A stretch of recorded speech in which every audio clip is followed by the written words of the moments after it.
The compass, one of our oldest inventions, has changed over time in order to keep up with the needs of those who would most benefit from it. China, like with many technologies, led the way in this, having something that would have resembled a compass in their south-facing chariot. Even though this did not rely on magnetic fields, its purpose was the same, to keep direction and to know what way you're headed. Emperor Huangti is said to have used one of these as far back as 2698 BCE in order to easily defeat his enemies when they fled for cover into the fog. Here's an example of the south-pointing chariot.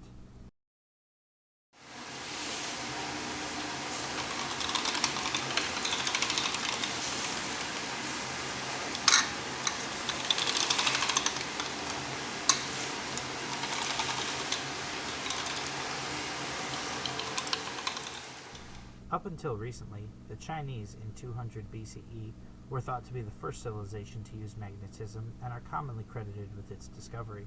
However, John Carlson, an archaeologist, recently uncovered a site from the Olmec civilization that shows the use of magnetic objects for what appears to be geomancy, and that date back over 1,000 years before the Chinese's discovery.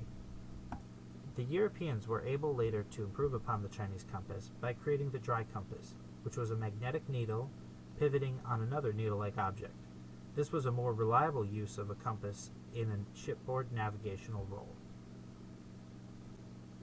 The compass is such a simple technology. Some may wonder how it took so long to create.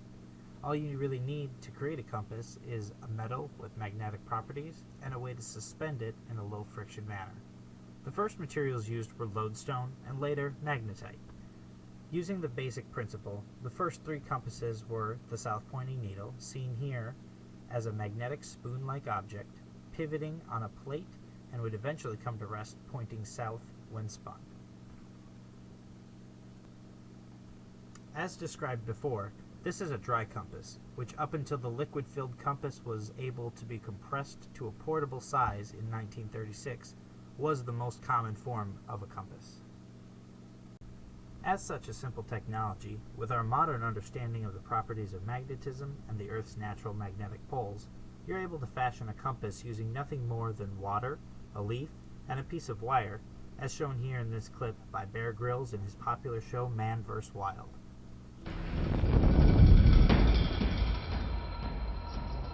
I'm in Copper Canyon, Mexico. I want to get to the canyon bottom. I should find water there.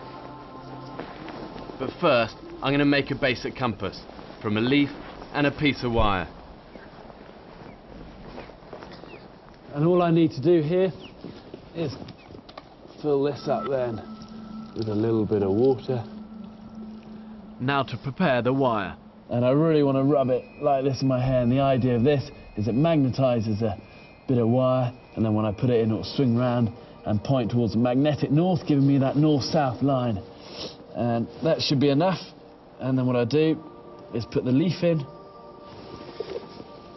and drop that on top. And yeah, look at that, there you go. She's beginning to swing round. Freely suspended metal that's been magnetized will always point to magnetic north. There you go. And that's now come steady. And that's given me a good, reliable north-south line. Now I know the sun rose somewhere over there because I didn't see it, so that's east, so west is somewhere over there, and this north-south line means I'm definitely heading in the right direction on my westward track. So I'm going to keep this little bit of wire, get rid of the leaf, drink the water, and then I'm out of here.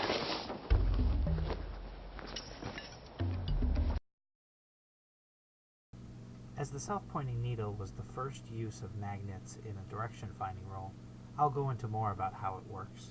The compass was referred to as Sinan in ancient China, which literally means commanding the south.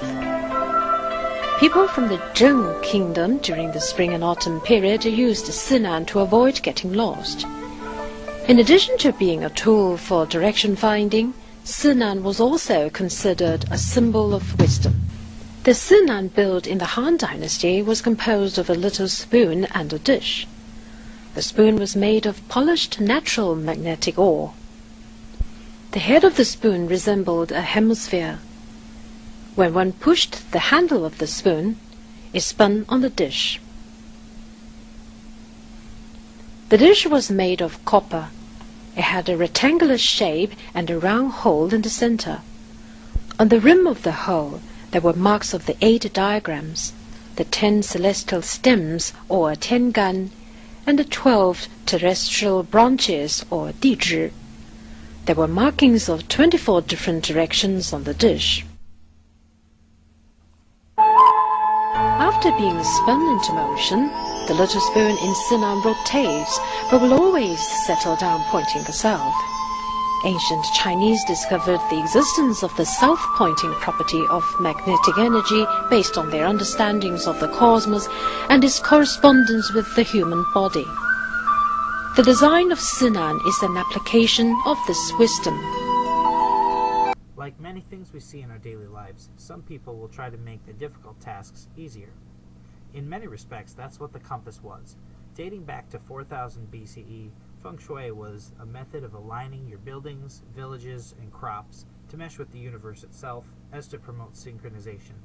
Until the invention of the compass, this was done strictly with astronomy. As it became more common, it was clear of its advantages in military warfare, increasing precision of planned attacks, and later its ability to increase the efficiency of trade routes. Using the magnetic compass, Zheng He and his famous treasure fleet were able to safely navigate the Indian Ocean, and their trade routes stretched as far as eastern Africa in their 7 expeditions in the early 15th century.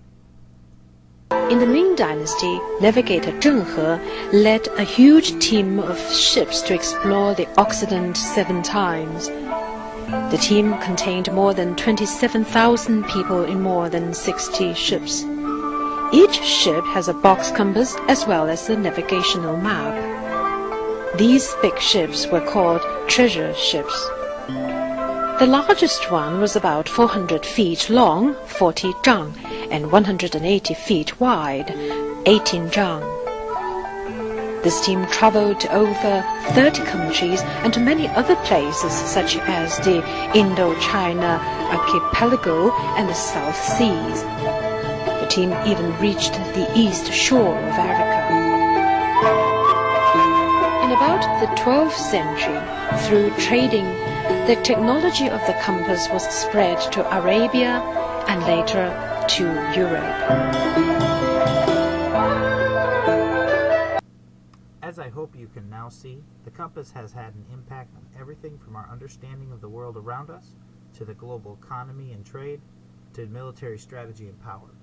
It is something that is as useful the day it was discovered as it is today, and will continue to be a technology that transforms along with us as a human civilization. Thank you for taking a few minutes out of your day to watch my presentation on the compass.